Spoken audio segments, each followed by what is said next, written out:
Okay, good. I see everyone's starting to arrive in now. So my name is Maria Keeney. If you've joined us on the other webinars, you would have seen me earlier in the week. I work in the Business Development Department in Smurfit Executive Development. And on behalf of the team, I'd like to warmly welcome you here this morning. I'm delighted to be joined by my colleague, Professor Pat Gibbons this morning, who's speaking on the social life of strategy. Professor Gibbons is the Programme Director for our Diploma in Strategy, Innovation and Development. And he also is Programme Director actually on the Organisational Change and Transformation, which Geroid spoke to earlier in the week. He also works on many of our customised programmes.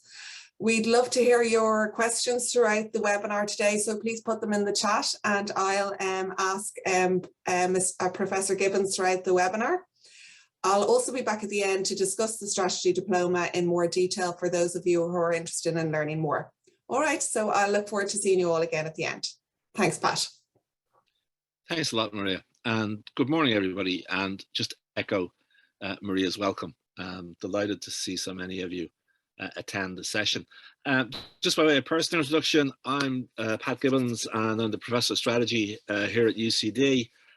Do fairly extensive work in executive development, as Maria said, and my research, my teaching, and some consulting is really based around what I'd call strategy process type activity, and that is how firms develop strategy, how they execute strategy, and so on. Previously, before being an academic, I worked in industry for a number of years. So I worked with the Smurfit Group. I worked on Post. I worked with the Investment Bank of Ireland, and I spent a little bit of time with KPMG. I've been lucky enough in my career to have some international experience. So I worked and taught in the US and worked and taught in Singapore and Hong Kong for part of my career.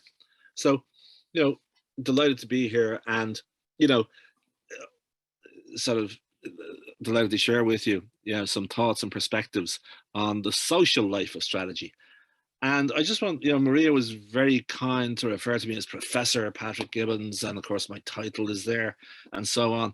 Just want to reassure you that, and hope, the English poet Auden once thought about professors, and he said, the definition of a professor is, he said, a professor is someone who talks in someone else's sleep.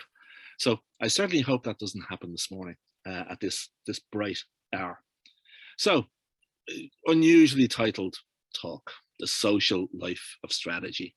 And, the predication for this was, typically we think about strategy, and the very word strategy comes from the Greek strategos, which means the art of the general.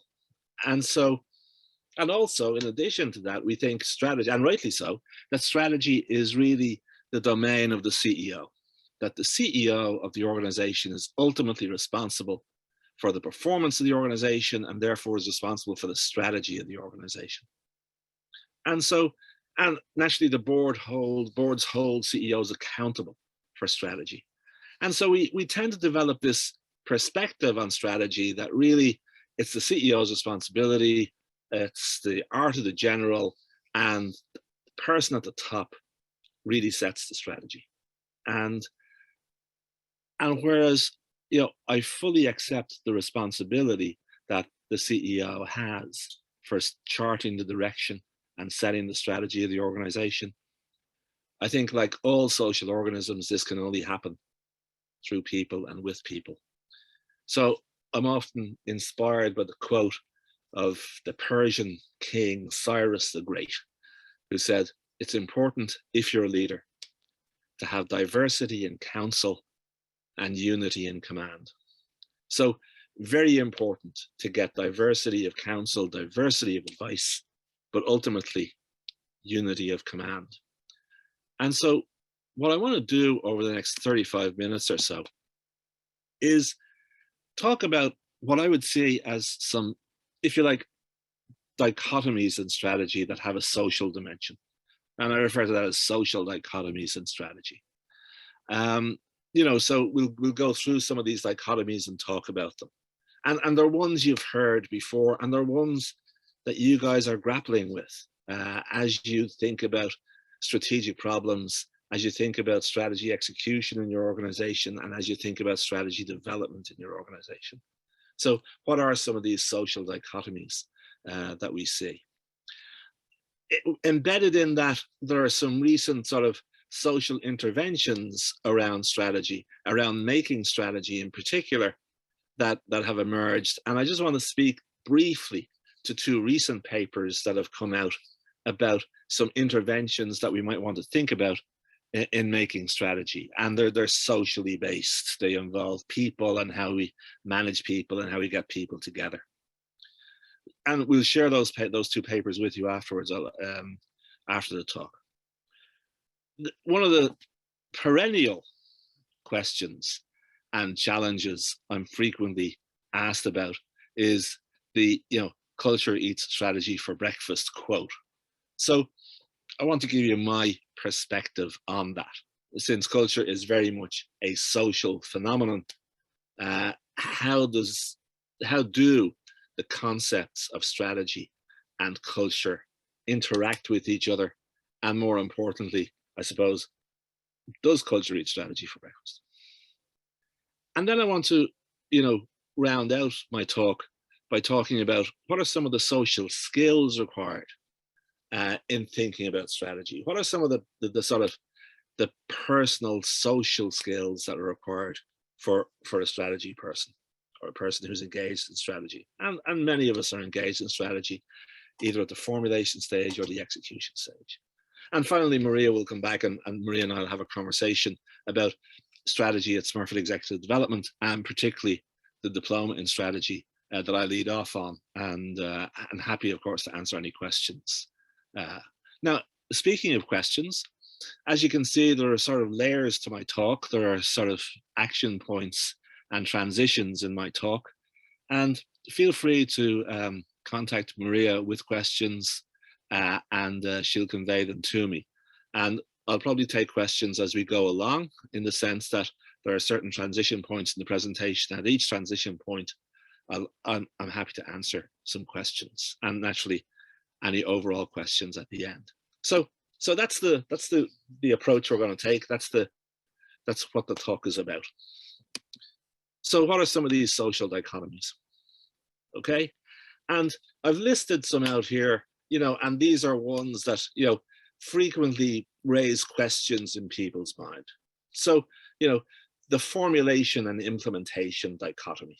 To what extent is there, do we formulate strategy and then take it like a little book and then hand it over to somebody and say, now go implement? So there's a dichotomy there in terms of formulation and implementation. Should strategy be top down or bottom up? So where does the directionality come from? What's the, I won't say the best approach, but is strategy something that comes from the bottom upwards with initiative taking, initiative generation, or is strategy something that's set at the top in a directive manner? Is strategy planned, or is it emergent? To what extent is the strategy developed, around the table, very planful, very analytical? To what extent does strategy emerge as the organization grapples with a changing environment? Many of you may be working with multinationals, and the classic issue around, we're a multinational subsidiary here in Ireland, and really the strategy is set somewhere in the US, somewhere in Germany, or whatever. And again, it's globally mandated, and yet we're competing in a local environment that's different to where the strategy has been set. So how do we reconcile this global mandate with local responsiveness? Commitment, okay? And one classic definition of strategy is that it's about the allocation of resources. So when we talk about commitment, undoubtedly, strategies are costly, strategies require financial resources, and we do commit financial resources to strategy, but equally important in my view is the commitment of people, and how do we get people committed to the strategy and to executing the strategy. And I suppose underlying all these dimensions, to what extent is strategy analytical and formal, and to what extent is it political and behavioral? And I'm going to say naturally it's both, but the emphasis here is going to be on why is it political, why is it behavioral, and is that a bad thing? And then we'll talk about strategy and culture. What's the culture strategy for breakfast thing? So that's how we're going to move along.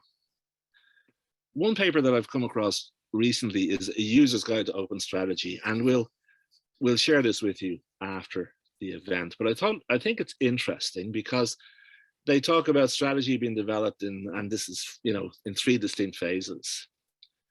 A phase of idea generation, a phase of actually developing the strategy, and a phase of strategy execution, rather like that dichotomy that I mentioned earlier, formulation versus implementation.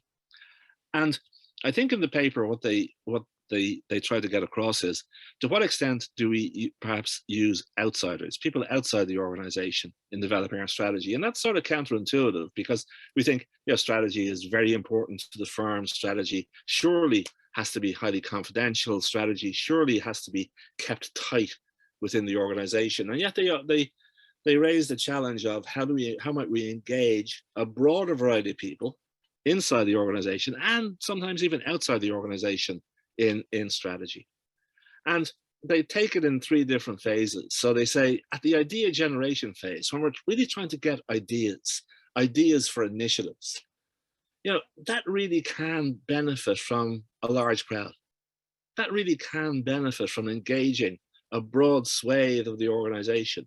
It might even benefit from engaging with customers, people outside our traditional organization. So there could be a big payoff from that. And, you know, gamification competitions can be great ways of motivating interest in idea generation. Strategy formulation itself naturally may require the release of confidential information. So to what extent can we do that? And to what extent can we perhaps anonymize it? To what extent can we basically get the same ideas across without revealing too much? Okay, so do non-disclosure agreements work in this area, and so on? So to what extent could we get, again, diversity in counsel by using a broad cross-section of the organization, and or even outsiders? And to what extent would that enrich our strategy formulation discussions? And certainly, in my view, engaging a wide variety of people does enrich the strategy conversation. What you want to avoid is some level of groupthink, where the senior executives are probably all of a similar vintage. They probably all went to the same schools. They probably all had the same training. They probably grew up in the organization together. And really what you want to leaven that with is some creativity, some insight, and that can come from different parts of the organization, from individuals who have fundamentally different perspectives. So I think a big payoff on the creativity side is to broaden participation in strategy formulation, and naturally to do that judiciously and with protections. And of course, strategy execution. Okay, we need people to execute, therefore they need to understand something about the strategy and what is the rationale underlying the strategy, because we expect them to execute, we expect them to behave in certain ways, and they need to understand and have some level of understanding, I'll come back to this, some level of understanding of what the strategy is. So, you know, these issues then become important because naturally they involve more and more people, and it's not just the CEO anymore. And in this paper, which you'll see later, I just took this picture. They have I think a useful and stimulating sort of decision tree around to what extent do you involve, or could you involve, externals in the strategy formulation process. Continuing strategy and formulation, the second paper, and this is a paper drawn from this book, Making Great Strategy, which I have to say is a great title for a book. And they basically say, again, something that's really important in strategy development, in strategy formulation, is constructive debate. The ability to have a discussion, an open discussion, and contrasting perspectives. One of the things I said earlier was important to have different people, different perspectives around the table. Once you've done that, once you have different perspectives around the table, you will have conflict. So it's very important to figure out, how do we manage that conflict? And some of the suggestions that these guys make in terms of the underpinning their argument, in terms of making sure there's good debate around the strategy development table, is people are prone to what, our psychologist friends would say, confirmation bias. We look for evidence that confirms our hunches. Oddly enough, okay, in making arguments, confirmation bias is good in evaluating the arguments of others, because naturally the arguments of others are contravening what my affirmed beliefs are. So we tend to be very good at critiquing others' perspectives. And that's important. Naturally, it's important to critique respectfully, but arguing constructively, and that's what I mean by constructively, generates buy-in. If you feel you have been heard and your ideas have been taken seriously and your ideas have been discussed, and okay, maybe your ideas were challenged, but they were taken seriously and they were considered. Even if your idea doesn't win out, the process generates buy-in. And also, reasoned and constructive debate sheds light on different perspectives, and it helps people understand how others in the group see the situation, and they will see aspects of the situation differently to you. And that's a good thing, because it basically enhances our field of vision in terms of what we're looking at. So in this paper, they very helpfully provide a whole series of suggestions about how to have a strategy meeting. And that's why I'm going to share it with you. Making sure the purpose and the agenda is clear, who and how many should participate. The authors say 10. I think that's I'd question that. It could be a few more. It depends, I think, on the size of the organization. 2 key roles they identify, and I would be inclined to agree with this: a facilitator, to make sure the process is managed efficiently and to make sure time is managed well, and a DA, a devil's advocate. So appointing somebody as a devil's advocate to critique ideas becomes important, because that guarantees there will be conflict in the room. Naturally, we all have to accept who the devil's advocate is, and we have to accept the role that the devil's advocate will play, but it's a great way of stimulating debate. Location of sessions, open space where people can move around and literally stand in somebody else's shoes or see things from a different perspective. Okay. Visualization as much as possible. So plenty of space to draw concepts, to draw arrows, to draw pictures. But, we visually process information. So why don't we exploit that in many of our meetings? And ultimately, it's about, premises and conclusions, a logical approach. If we're saying, if we're asserting a certain premise, okay, what conclusion do we draw from that, and what basis are we making assertions? Some of the other dichotomies, top down and bottom up, okay?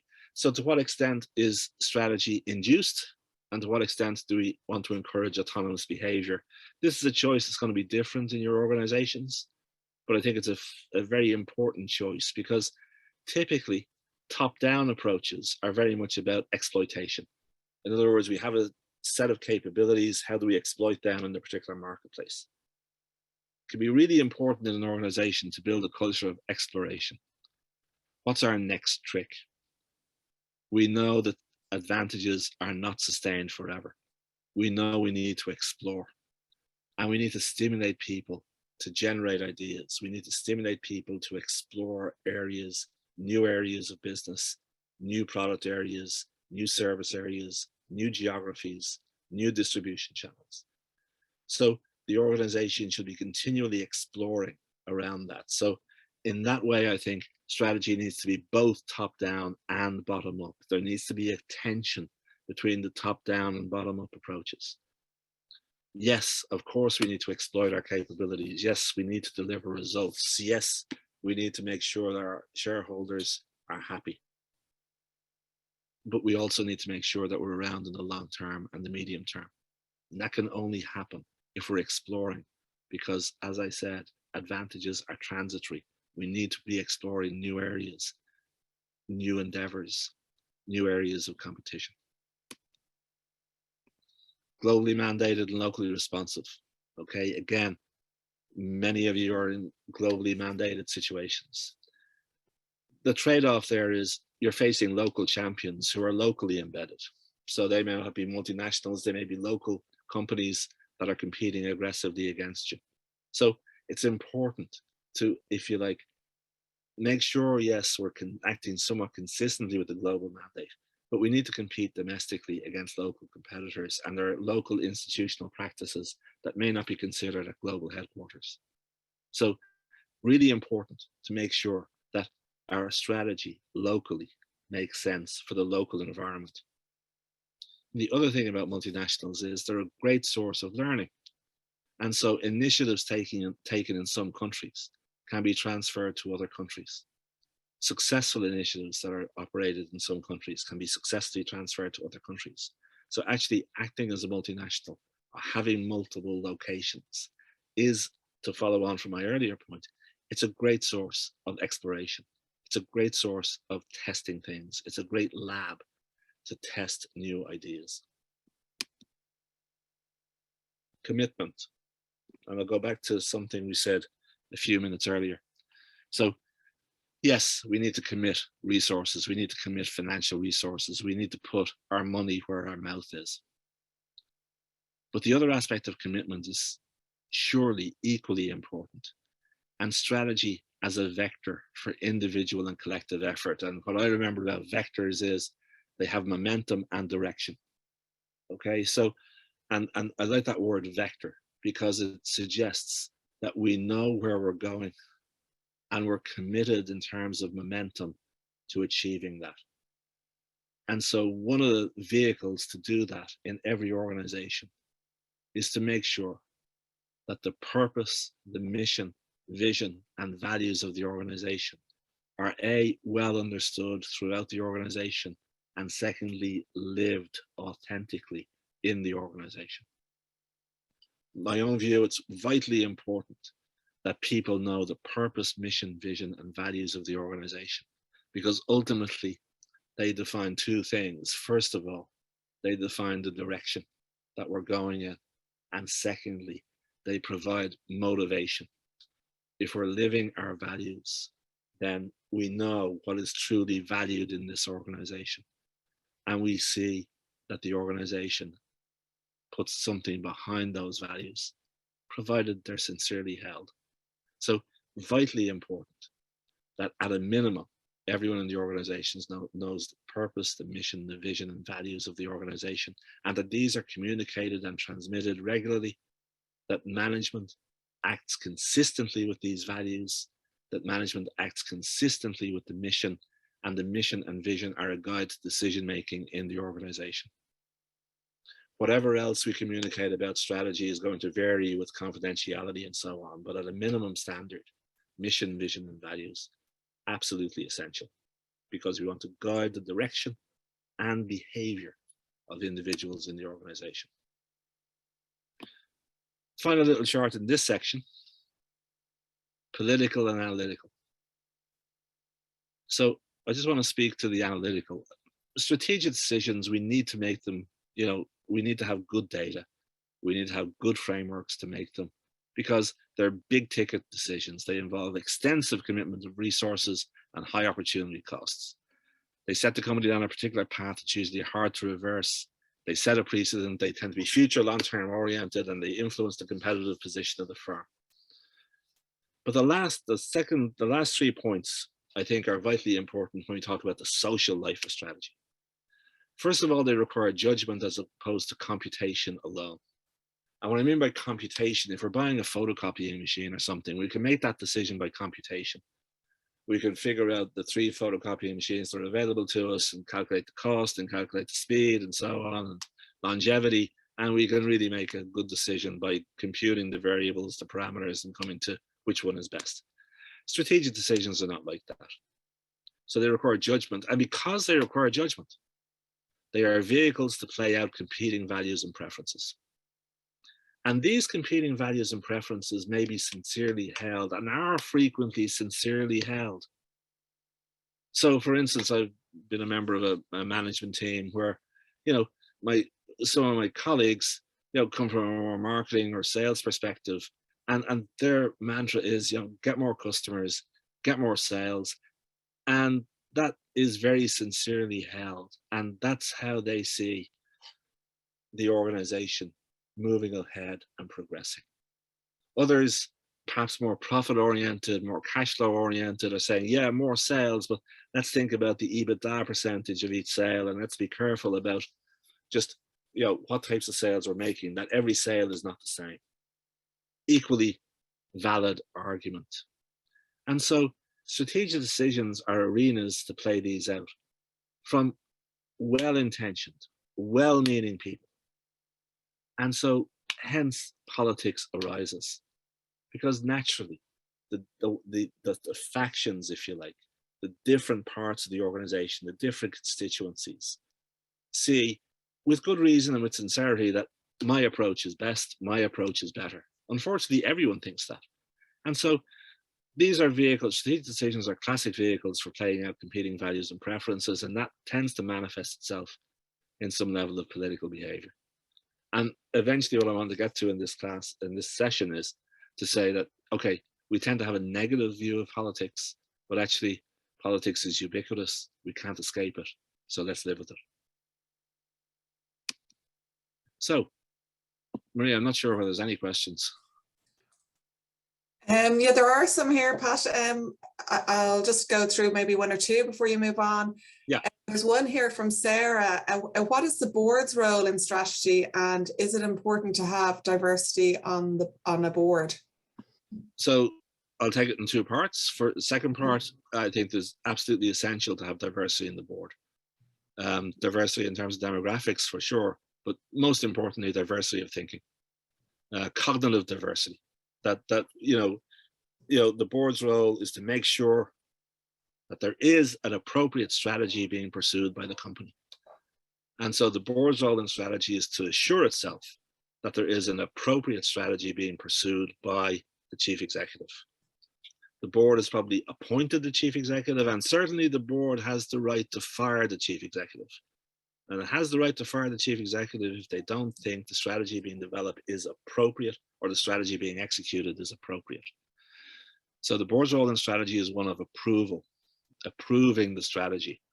And my own view is that the board should have a perspective on the alternative strategies that were considered by management, that were considered by senior management, and that senior management make a recommendation from a number of alternatives. But my own view is the board needs to consider what the alternatives are. Management can certainly make a recommendation that alternative A is preferred to alternative B and C. But my own view is that, again, to enrich the thinking, to enrich the dialogue, to enrich the inquisitorial nature of the board management relationship, I think it's useful for the board to have sight of some of the alternative strategies that were considered. And naturally, management has the right to say, we think this is the best way to go after due interrogation by the board. Long-winded answer to that. Great. And James, I suppose, has a comment. He works for a large ICT company, as he put it.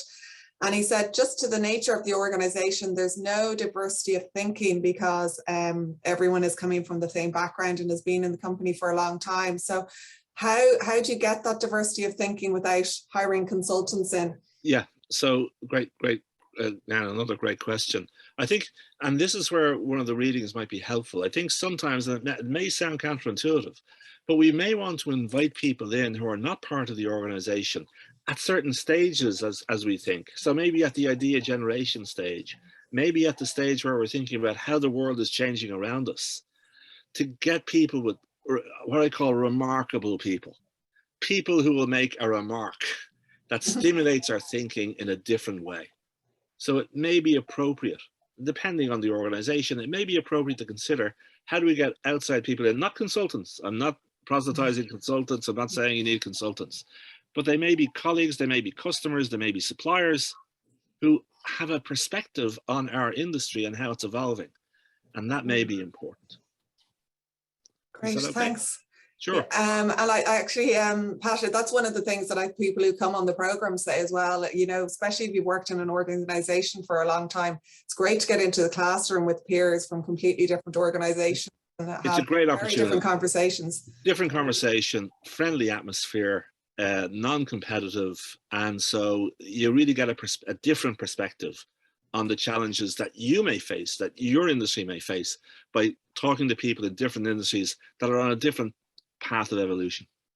Yeah. Great. Okay, just one last one. Yeah. So Glenn is asking, why is so little written about organisational politics?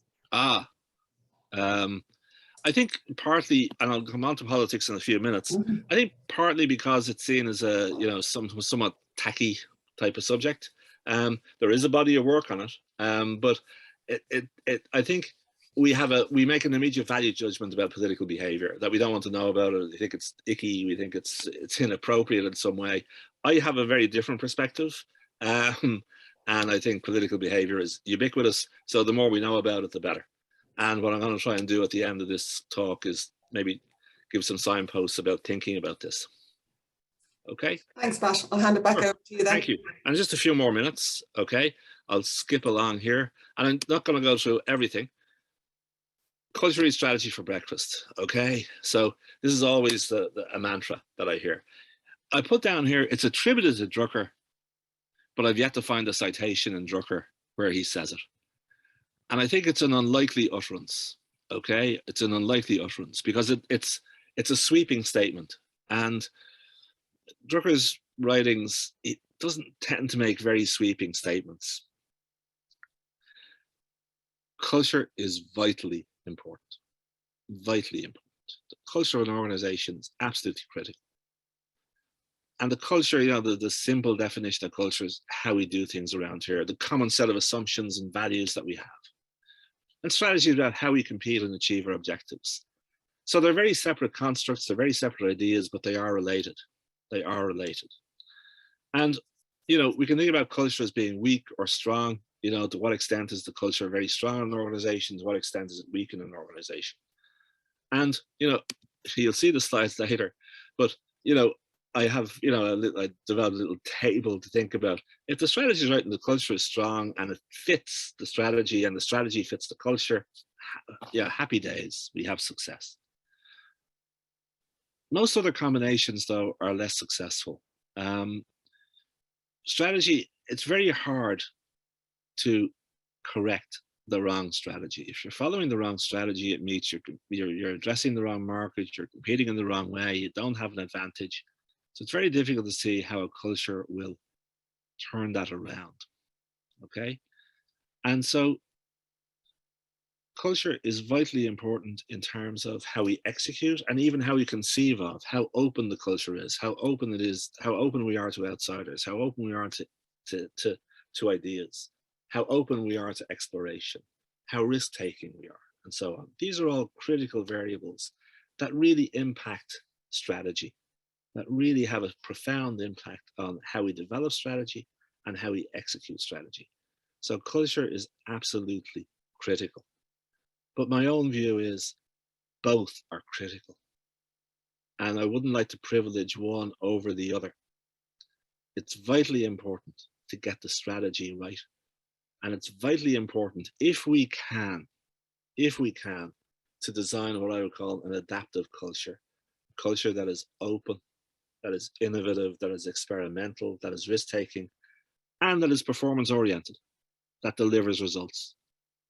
So again, the culture eats strategy for breakfast idea tends to absolutely privilege culture over strategy. I'm less assertive than that. I think both are absolutely vital because they both answer different things. They both answer different questions. One, where are we going? How do we compete successfully? The other, how do we do things around here? The more they're in sync, the better. Social skills. So this will bring me to the end. And one of the things that, and my colleague Helen is talking about emotional capital tomorrow and emotional intelligence, but this concept of emotional intelligence has really taken off in the last 15 years or so. And Goldman speaks about a number of components of emotional intelligence. Self-awareness. So to what extent am I aware of my own emotions and how I come across to other people? Do I have a clear self-assessment of myself, my emotions, my strengths and weaknesses, and some degree of self-confidence? Self-management. Am I trustworthy? Am I conscientious, hardworking? Am I adaptable? Do I have an achievement orientation? In other words, do I want to, am I ambitious? Do I show and take initiative? Am I on the front foot? What's my social awareness like? Am I empathetic? Do I stand in other people's shoes? Do I think about how they see the world?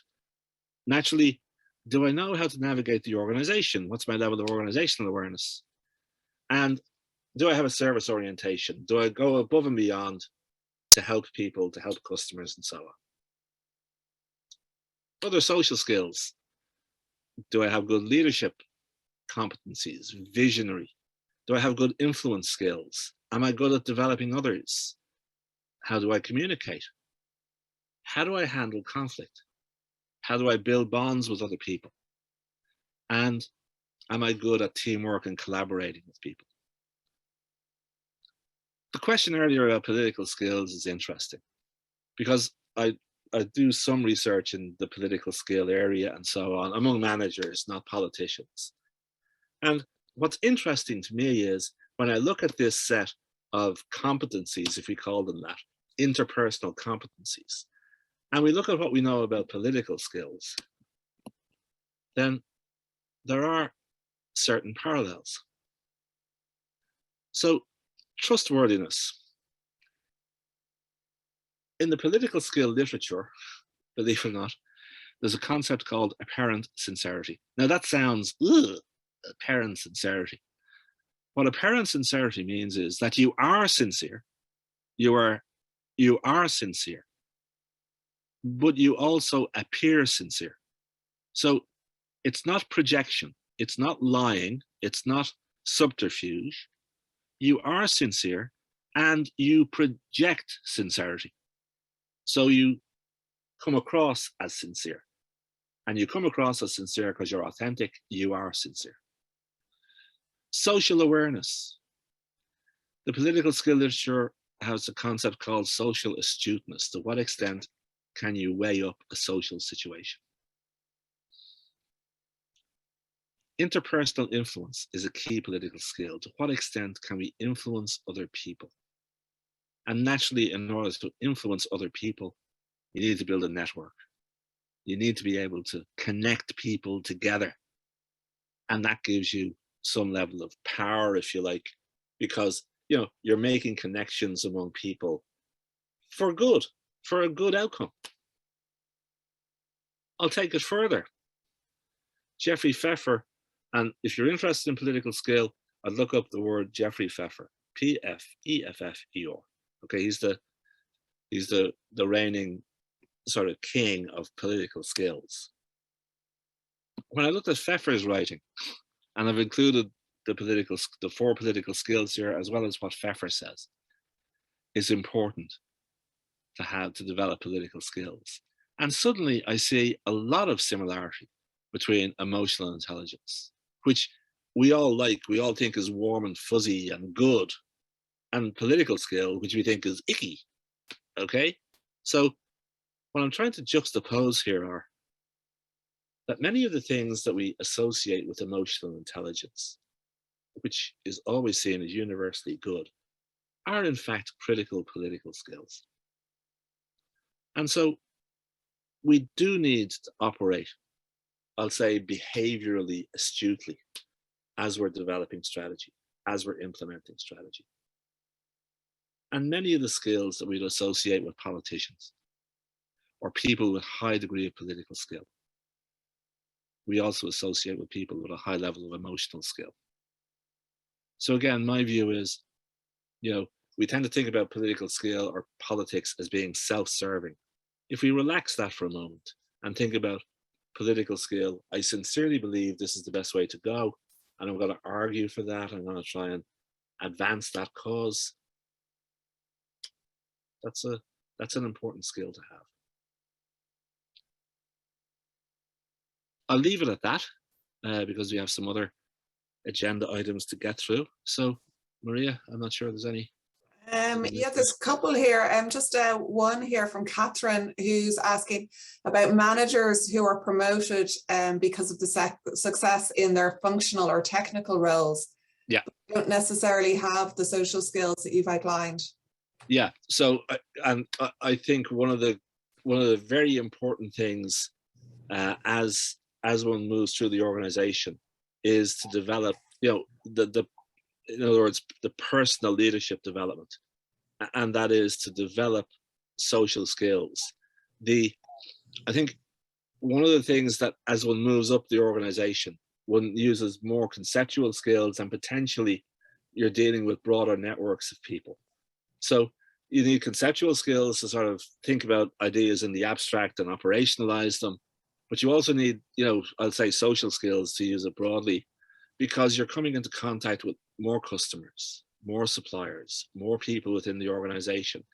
And one needs to be able to develop rapport, and one needs to be able to develop influence, and one needs to be able to inspire different kinds of people. So I think developing those leadership, those soft skills, is an absolutely critical overlay on, what tends to get people promoted, which is, good technical performance. And there's a great book by a guy called Marshall Goldsmith, who's a renowned coach. And I think the title of the book, from what I remember, is "What Got You to Here Won't Get You to There," or it's words to that effect. And I think that's a really neat saying, because it suggests that none of us are perfectly formed. We have to develop, and development is an ongoing process. Development requires dedication, and thinking about at different levels, what are my development needs? And certainly the transition from technical individual contributor to manager is one of those points where really interpersonal skills really become a premium. Okay, great. And following on from that, someone has asked, what are your views on how we can best develop EQI? And I know Helen Brophy is going to be talking about this in more detail tomorrow. Yeah. So I think a couple of things. I think assessing yourself is one thing. I mean, I'm a firm believer in assessments. So I think Helen will talk about a particular form of assessments tomorrow in terms of EQI. But I think getting a baseline perspective and maybe doing a 360 on emotional intelligence, so getting people, your peers, your superior, your subordinates, to, if like, remark on your level of emotional intelligence becomes important. And then thinking about putting a development plan in place, not necessarily for every aspect of it, okay? But there are maybe certain aspects that are easily developed, okay? So, confidence and assertiveness is something that can be developed. Go to some acting classes, for instance. Just get used to speaking in public. Get used to asserting yourself. Get used to, and I don't mean asserting yourself, aggressively, but just making sure you get your point across. So I think there are various interventions that you can take, but I'm a firm believer in getting a baseline through a 360 or whatever, and then thinking about and having a discussion with somebody you trust about what the key development areas should be.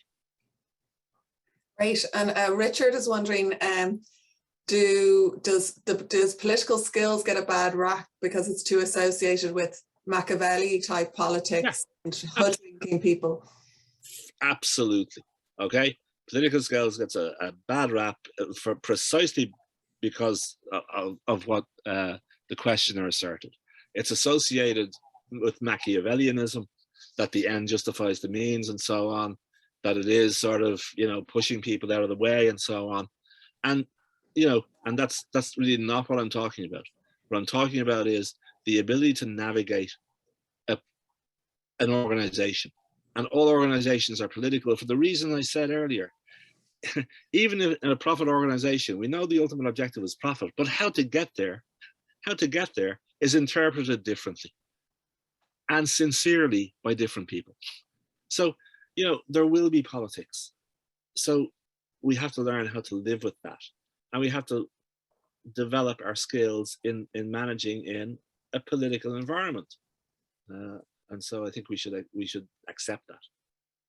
Great. And Liam's asking here as well, do people get brainwashed by the industry they work in? Great question. Okay. And the short answer is potentially yes. Okay.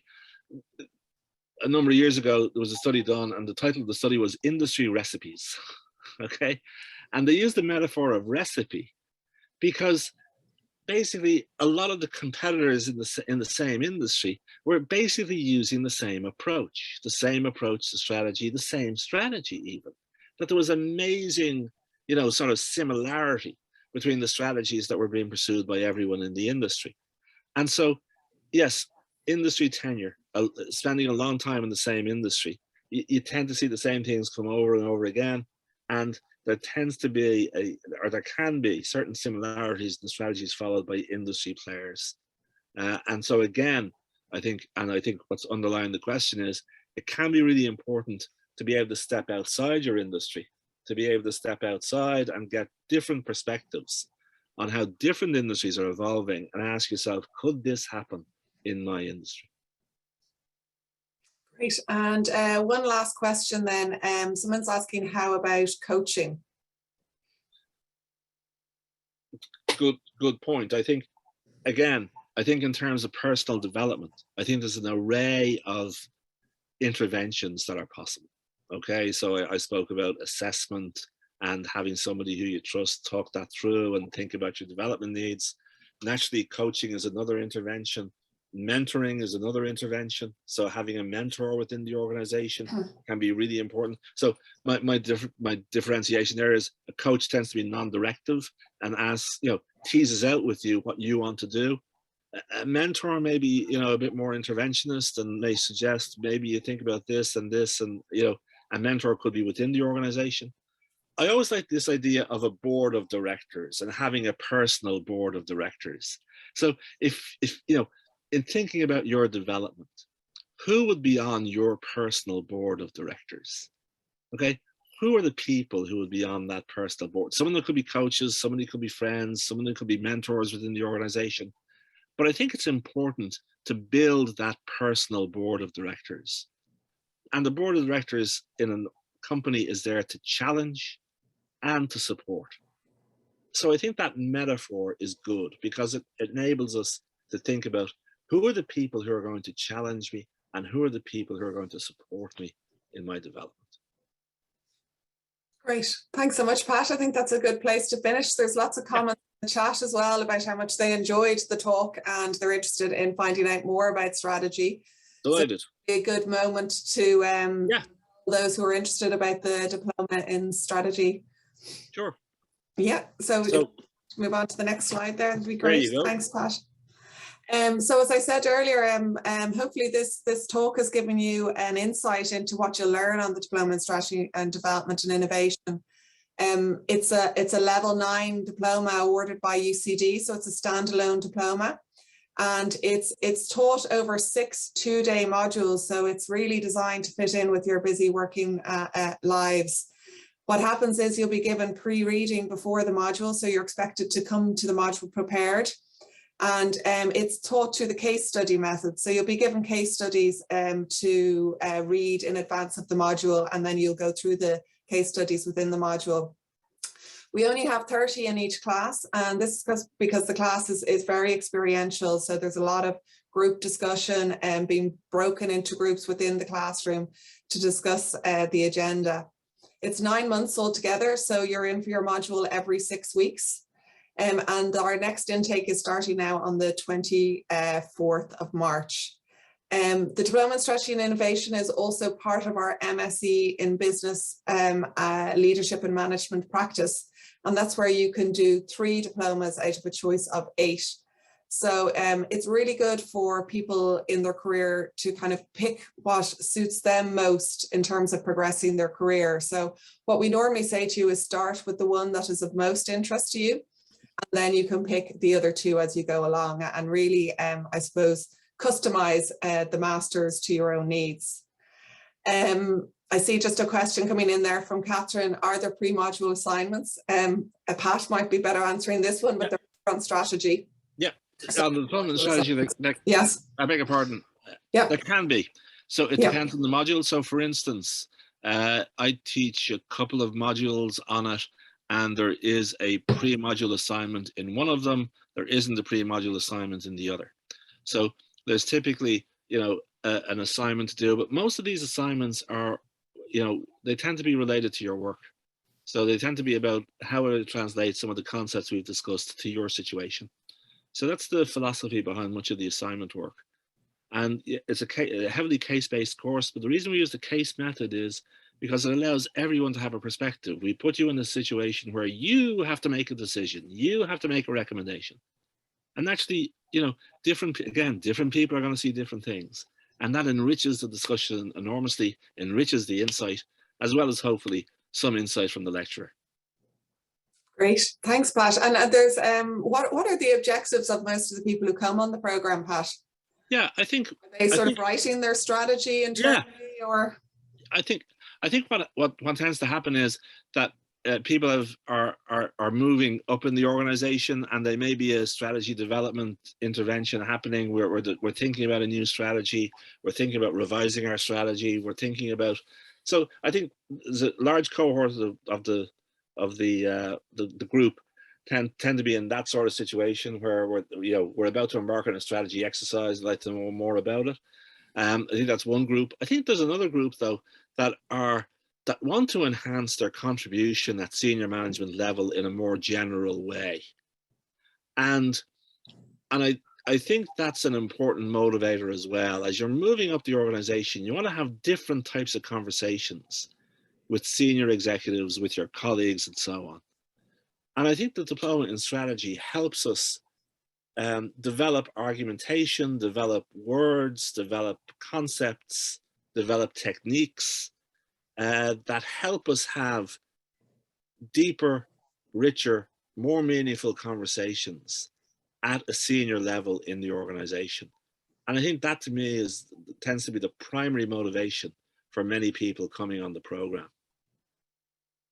Great, and I know it's such a diverse group on the program as well, coming from all sorts of different industries that a lot of the people or the participants say, they learn as much from the peers as from the program themselves. For sure, because you're getting again, class size is limited to 30, so you are over the 6 two-day modules, you are having rich conversations with your colleagues in class. And you're getting to know them, they're getting to know their perspective, they're getting to know their industry background, the challenges and the opportunities they're seeing in very different industries and public sector as well. And so it really is a very rich learning environment. And let's face it, we have a fantastic facility. And so it really lends itself to, hard work, but interesting work and interesting insight. Great. I see a question there from Nicola. She's just asking, are there any exams? No, there are no exams on the programs. It's all assignment based. So you'll be given an assignment, as Pat alluded to. There are some modules that have pre-module assignments, but most of them are post-module assignments. So you'll be given a written assignment after each module. Would you mind moving on there, please, Pat? Sure thing. That's great. That's the full list of all the diplomas on the MSc pathway. So you'll see you have corporate governance, which I think, Pat, you teach on that as well. I do. Development and innovation, advanced management performance, organizational change and transformation, leadership development, high performance sales and business development, business and executive coaching, and business finance. I'd also encourage you, if you didn't see the webinars earlier in the week, we will send out the link to them to go back and look at them, just because we do cover some of those other diplomas in the webinars. Also important to say that we are back on campus. So we've been back on campus since September. So it's great to see all our participants back. So it will all be in classroom teaching. I'd also mentioned that we have another webinar coming up tomorrow, emotional intelligence in leadership with Helen Brophy. So I hope you tune in for that. I know Pat touched on it a little bit in your talk today. And so on the last slide, yeah, so I said that we're back on campus. That's a picture of our lovely campus in Blackrock, if you haven't been out there. I will be sending out an email after this webinar with all the links that Pat mentioned before, also the details of our previous webinars and the webinar tomorrow. So I'm conscious of the time now. So what I'll do is, as I say, we will send out that email later today. I just really like to thank Professor Pat Gibbons for his time this morning. I know how busy you are. It's great to get an insight into strategy, and I can see from the engagement in terms of the questions how much you enjoyed it as well. And thanks also to Mario in the background for providing a technical assistance. And just lastly, just for me to say, look, I hope you enjoy the rest of your day, and we do hope to see you tomorrow again for Helen Brophy's lecture on the emotional intelligence in leadership. Thanks, Pat. Thank you, and thanks everyone for your engagement and attendance, and every success. If you have any questions, feel free to reach out to me directly as well, pat.gibbons@ucd.ie, as well as my colleagues as well. Brilliant. So thanks Thank a lot. you. Thanks, bye. Bye-bye.